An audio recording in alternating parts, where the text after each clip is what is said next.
All right, we got one last speaker here, a good friend of mine who's been protesting here with me since September. Please welcome Adrian. Hi. I was born and raised just outside of Chicago in a household that, for most of my teenage years, was a single-parent household and was very ardently pro-Pritzker. In fact, my dad, who is here today, is the only member of his family to be a Pritzker voter, and that it was the attitude I grew up with and was very supportive of for a long time.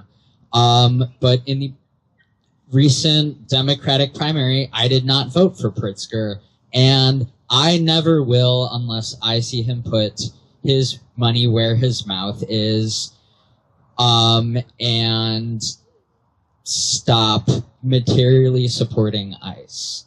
I have had a lot of encounters with ISP, but the one that affected me the most was in October. I and many other protesters here will remember a day when we were protesting the curfew, and we were assaulted by ISP, and that incident, during which I was bruised and trampled by ISP, but I was outside of Broadview and thus not arrested. However, that's not the case for a lot of other people that day. I know people who were arrested then. I know people who, I have friends who sustained permanent injuries that day, and it was because ISP was protecting a curfew that was ruled unconstitutional and recently overturned. And that just makes me, wonder what the point of it is. Like, that was so fruitless that they were protecting that. And I know a lot of people here. I have a lot of friends that I've met through this movement, and every one of them has a story negative with ISP, and most of them have been arrested or injured.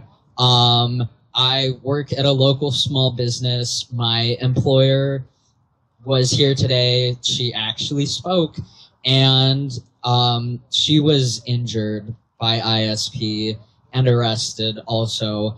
In a lot of ways, it reminds me exactly of what ICE is doing. I mean, many of us have stood outside the jailhouse waiting for people to be released, waiting for our loved ones, our friends, husbands and wives, parents even, in a way that reminds me of the people who come to this facility looking for people that were taken. And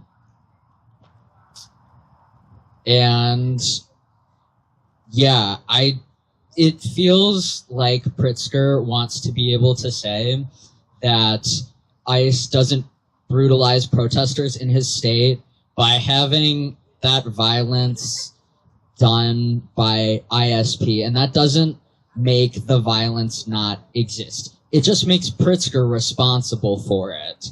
So if Pritzker wants my support now and ever, I want him to stop being responsible for the violence that has been done to me, many of my friends, and my community at large.